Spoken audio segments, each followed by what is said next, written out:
Hey everyone, how's it going? Forrest here, again with another installment of my complete analysis of all of J.S. Bach's chorale harmonizations. Today we're looking at O Haupt, wohl Blut und Wunden, which translates to O Head Full of Blood and Wounds. What a gruesome title. This isn't the first time we have seen this text.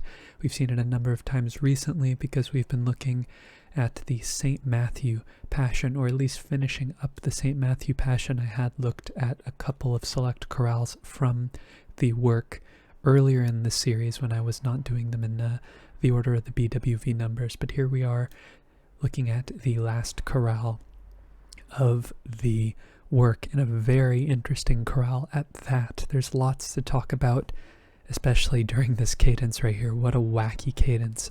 There's lots to speculate about here, and I have some theories about what might be going on because it is rather unusual.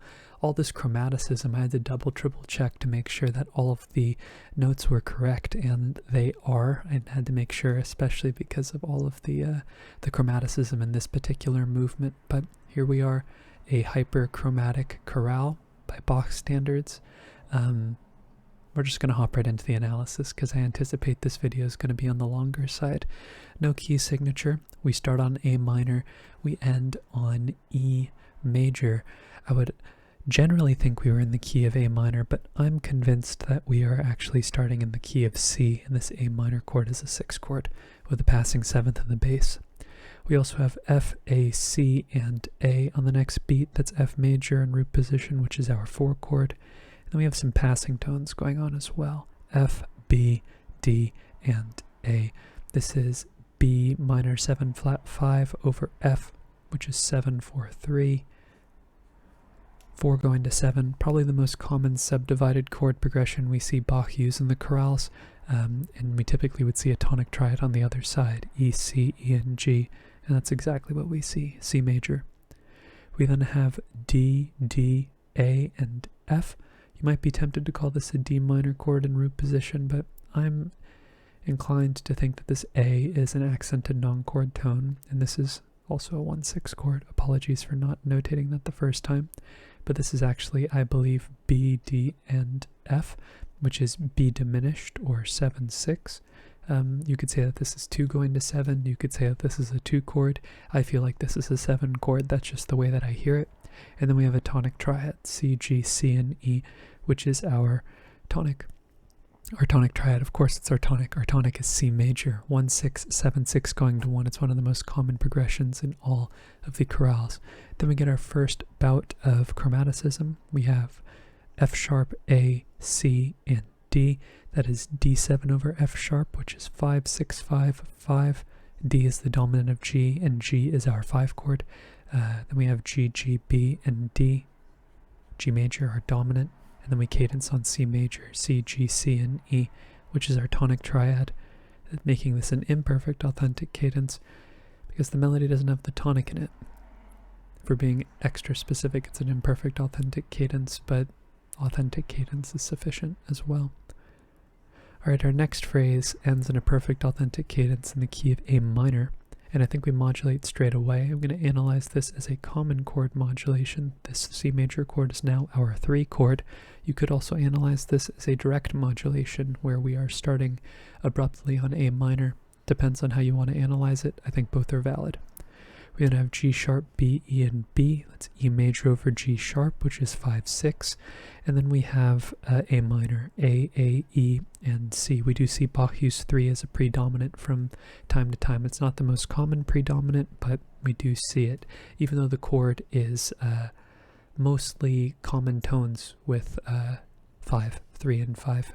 Maybe that's what makes it suitable as a predominant. It's the fact that they're very similar chords. It's almost like slowly introducing the idea of 5 without fully introducing it, and then when we get the 5 chord, there it is. But yeah, after our tonic triad, we have D, A, F, and B. Another B minor 7 flat 5. In this case, it's over D, which would be, sorry, not 7. I'm still thinking in C major terms here. This would be 2, 6, 5. We know that Bach loves 2, 6, 5 chords, and as we're getting close to the cadence, it makes sense that the 2, 6, 5 chord would appear. This C is an ornamental tone, this D is a chord tone, so we don't need to mark it. And then we get E, A, E, and C, which is A minor over E, or 1-6-4. And usually we see 1-6-4 followed by a dominant, E, G sharp, D, and B. In this case we get E7 in root position, which is 5-7. And then we get 2 anticipations, both in the upper voices. Sometimes people use a bracket here to show the relationship between 1-6-4 and 5 as well. I don't think it's super necessary, but staying consistent with the way that I've done analysis in the past, I'll just leave it there. I'm sure I've missed 1 or 2 in my analyses, but yeah, this is the way that the textbook would do it. Okay, looking ahead, we have our first chromatic phrase. Very interesting. We have some mode mixture going on. It's very fascinating. I think we end in a plagal cadence in the key of C. But I think we have a brief detour to E minor at the beginning because of this D sharp here and just the way the chord progression sounds to me. So we start off on A minor, A, E, and C, so we don't need to analyze an A minor. But in the key of E minor, I think this is our 4 chord with a passing 7th in the tenor. And then we get D sharp, F sharp, F sharp, and B with a passing 7th in the melody. This is B major over D sharp, or 5-6. And then we get E minor, E, B, E, and G, which is our tonic triad, and then we get a very fascinating phrase. Probably the definitely in second place for the most interesting phrase in the chorale. So I think this is where we modulate to the key of C, not necessarily C minor, not necessarily C major, but C, because there's mode mixture going on. So we have E, B, E, and G. E minor is our 3 chord in the key of C. 1 going to 3 is a relatively uncommon chord modulation. I don't think that I've encountered this, and if I have, it's been incredibly infrequent and I can't remember off the top of my head. But typically I'm good at remembering these sorts of things, so I would likely say that up until this point we haven't encountered a 1 going to 3 modulation, but it's possible that we have. It's just, like I said, uncommon. And then we get our first fascinating chord, E flat, C, F, and A, which is F7 over E flat. So typically speaking, in chromatic situations, Bach injects some really fascinating chords, but in this case it's particularly fascinating because this F is not functioning like a secondary dominant. We're not moving to the key of B flat or anything. We're staying in the key of C. This is like some semblance of harmonic minor because we have, where's the A, B, and C. This is not C major, but C melodic minor. That's the way that I hear it because we have the E flat in the bass, making this 4-4-2. So we're thinking in terms of C minor for this chord, and we might as well be thinking in C minor for the next chord too, even though it's shared between the 2 keys D, D, F, and B, which is B diminished over D. That's 7-6. 4 going to 7. That's a good sign. It's a normative progression. And 3 going to 4 might as well be a normative progression too. We do see it with frequency.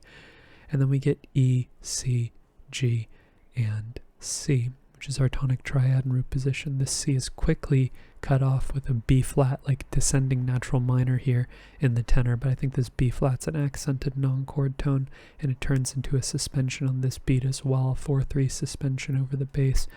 I think really what we have here is F, A flat, F, and C, which is F minor, which is a minor 4 chord, a substitute for 5. This is a pretty hip cadence if you want to do 1 minor 4 1. It's still hip by today's standards too. And then we cadence on C major, C, G, E, and C. Not an authentic cadence, but a plagal cadence because we have 4 going to 1. Minor 4 going to 1 though tends to have more of a, I think objectively more than 4 going to 1. It has more of a conclusive sound to it. So even on the cadential spectrum, it might have started peaking or like pointing in the direction of an authentic cadence because of the effect that it has.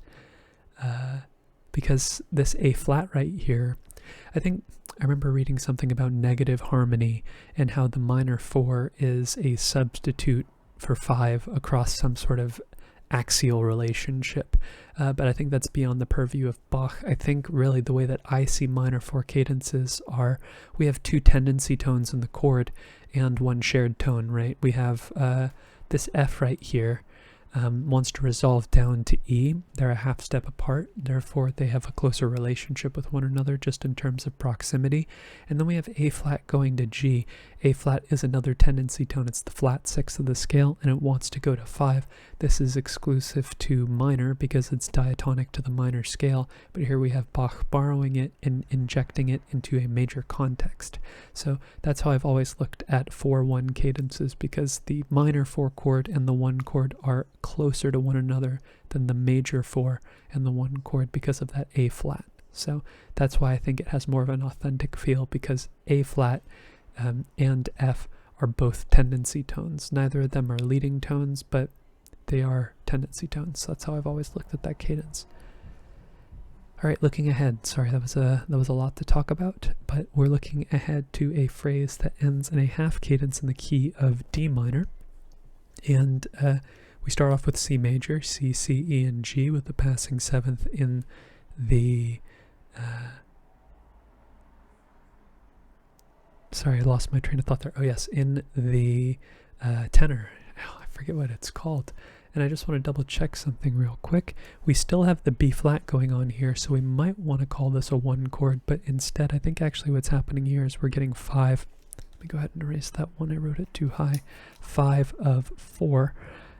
And the reason why I think 5 of 4 might be going on here is because this B flat changes the, in my opinion, it changes the function of the tonic triad. When we get a flat 7th introduced in such close proximity to the tonic triad, it feels like the tonic is operating like a dominant. And if the tonic is functioning like a dominant, it would be the dominant of 4. C is the dominant of F, and F is our 4, or our subdominant. And that's the chord that we kind of get on this side of the progression, or this side of the dominant chord. We do get some semblance of an F chord here. We have F, A, and A. But we have this suspended 7th going on from the alto here. And I think actually what we get is a secondary deceptive progression, because what I think we have is D, F, and A, even though the first thing we hear is this really beautiful 7-6 suspension over the bass.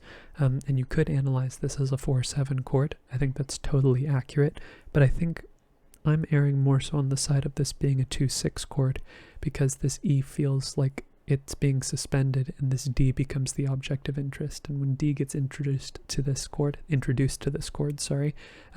it into D minor over F, which is 2-6. So in a roundabout way, Bach is writing a 5-6 progression in the key of F major, but he's doing so through secondary dominant terms. And even more interestingly, I'm analyzing this D minor chord over F as our tonic now in the key of D minor. So Bach elided this deceptive progression, or even secondary deceptive progression, into a new key, which is pretty awesome. Bach is very crafty and is pushing boundaries here. Afterwards we get E, B flat, C sharp, and G, which is C sharp fully diminished 7th over E, which is 7-6-5. No, not secondary. I was about to write it as a secondary analysis there, but that is not the case. We also have some passing tones going on in the bass and the alto before we get C sharp, A, E, and A, with a passing 7th in the melody that is A major over C sharp, or 5-6. If you've listened to previous videos of mine, or have watched previous videos of mine, and you've encountered this 7 going to 5 or 5 going to 7 progression, I think 5 going to 7 progression has sort of like a level of, like an oxymoronic sort of level to it, because 7 going to 5, they both share the same function and they share the majority of the same notes. So I think less of a progression is really going on here, and more of this dominant, sustaining of the dominant going on over the course of these beats. So it's less of a progression and more of a continuing an idea, or prolonging the resolution of the leading tone. But yeah, we do see this with some frequency. It's not the most common progression, but we've seen it more than a handful of times in Bach, a couple handfuls actually. So it is, that's how I view it. Honestly, Bach could be implying some 7 flat 9 chord over the course of these 2 beats, and we should be taking the aggregate of everything that's happening here. And if that was the case, we get A7 flat 9, but ultimately I really just view this as one long dominant resolution. The B flat goes to A, but then the A will eventually get completely contextualized and surrounded when the C sharp goes up to D as well. But afterwards we get D, A, E, and F sharp. This E is a 9/8 suspension over the bass. It's this D that's our chord tone, making this D minor, which is our tonic. And then we have a 4/3 suspension as part of the cadence here. Interesting. A, C sharp, and E. That is our 5 chord. A major, which is our dominant. And something that Bach's been doing in a number of chorales in the St. Matthew Passion is he's in our penultimate phrase, or our second to last phrase, we get a direct modulation. We go immediately from the key of D minor in this case to the key of G major.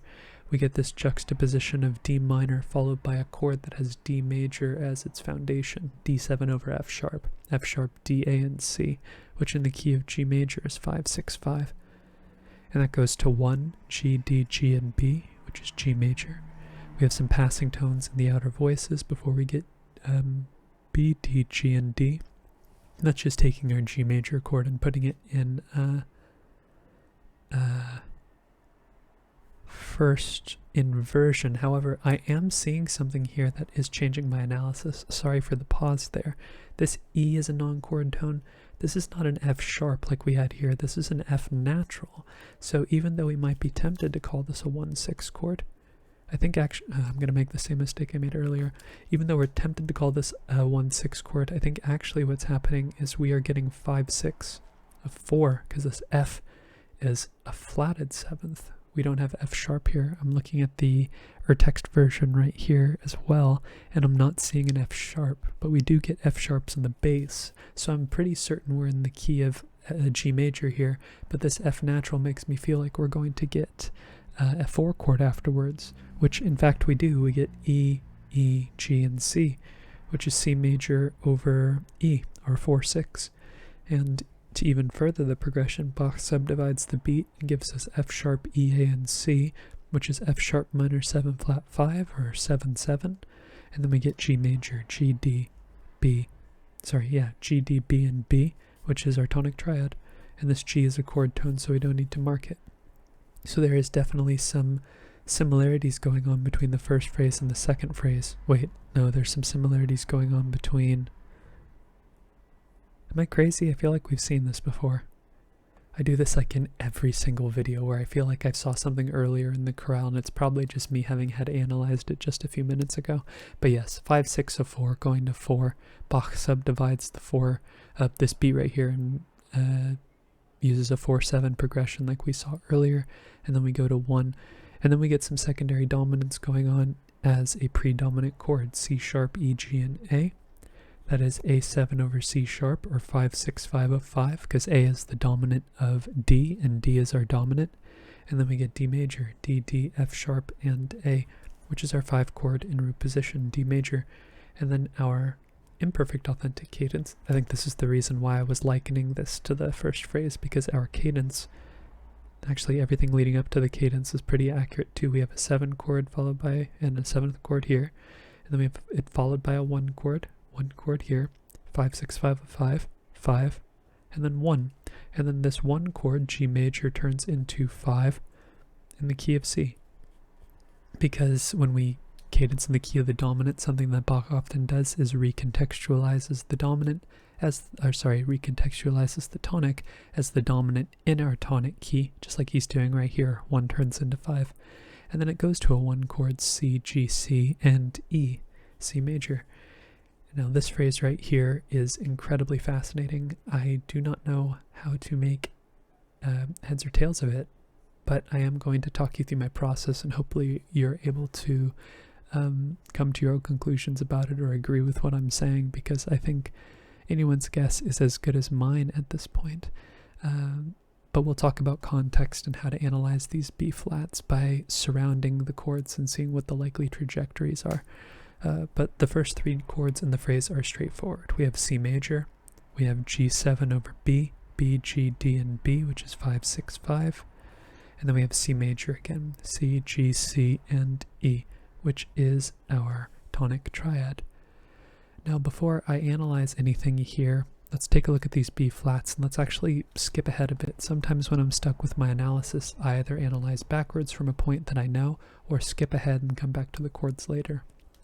I know that Bach is concluding the chorale with the idea of A minor. We're in the realm of A minor because this final cadence is very interesting. It is a half cadence. Now, one thing that I first listened to, or one thing that I first identified on the page, is that even though the highest tone that we hear in this cadence is the tonic of the chord, which is E, right? Because E major is our dominant in the key of A minor, or it's in the realm of A minor. The last highest voice we hear is the alto. So we have this suspended voice here, but we also hear this B very clearly when the rest of the voices get introduced later on, or they continue with their prolonged cadence. So this B right here almost like succeeds the E, or transcends the effect that the E has. And then when we hear the B being the fifth of the chord, it kind of overrides the E and makes it feel like that is the fifth of the chord. And we would expect the fifth of the chord at the top of the cadence, or at the top of the chord in our cadential, our final chord in the cadence. So it's interesting that we have this duality here of the tonic being in the melody, which is not unheard of. We do see half cadences where the chord, where the melody contains the tonic, and it is a true half cadence. But here we also have the B as well being introduced after the E. So there's an interesting duality here, like what is exactly being implied. It's partially what we would expect, and partially something that's relatively unusual. So we know that we're ending on some type of 5 chord.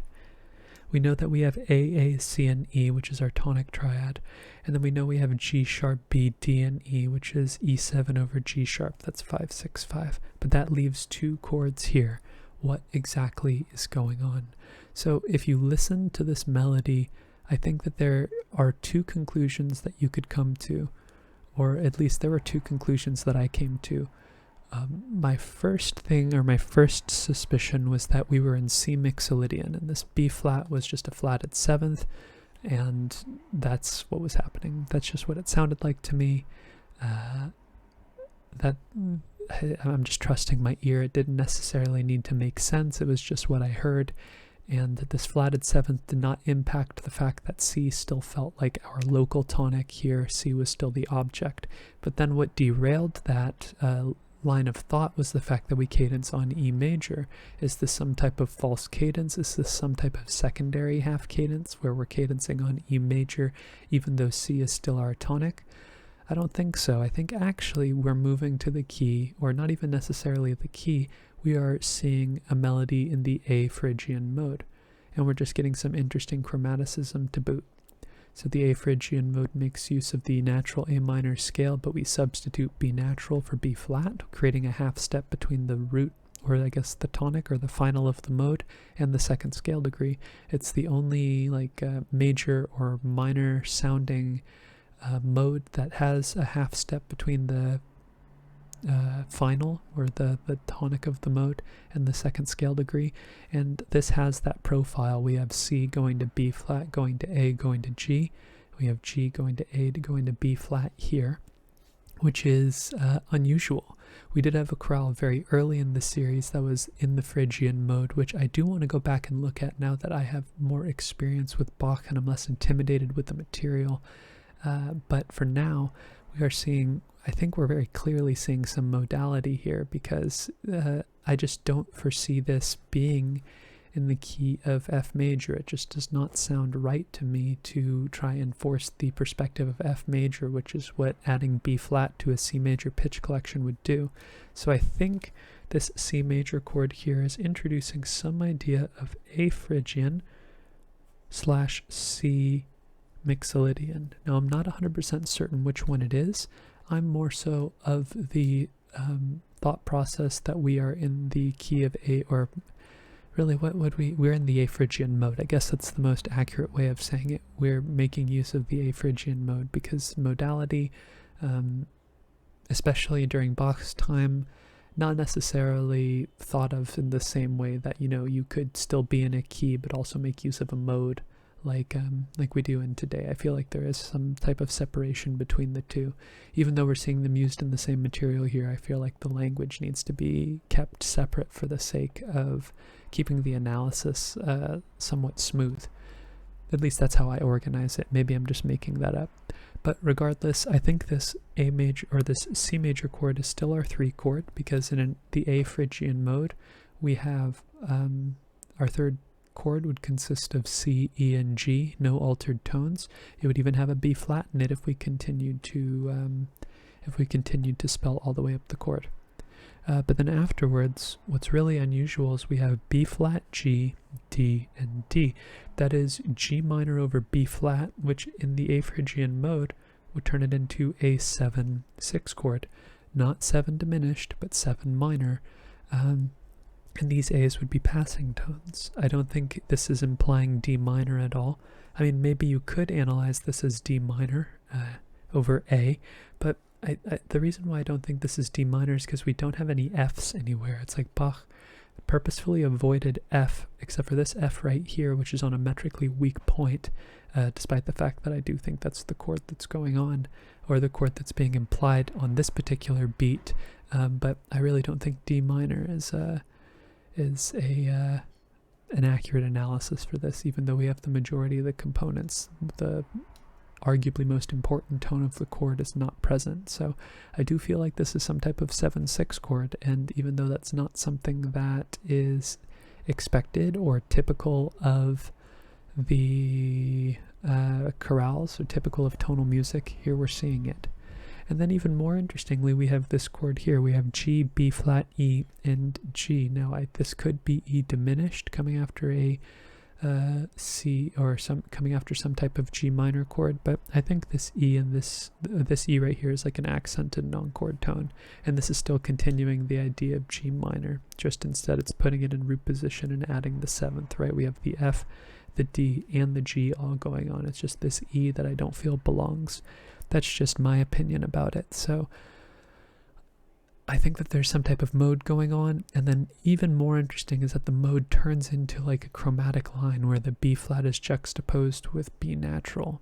G natural is juxtaposed with G sharp, and we know that when there's chromaticism involved, Bach's chord progressions tend to err more on the side of harmony that does not function traditionally, and Bach is just filling the it was just harmonizing the tones. There's not necessarily a trajectory that's being outlined here that would abide by any tonal norms that we would expect. Like, we know Bach is capable of harmonizing some very structurally and textbook sound chorales.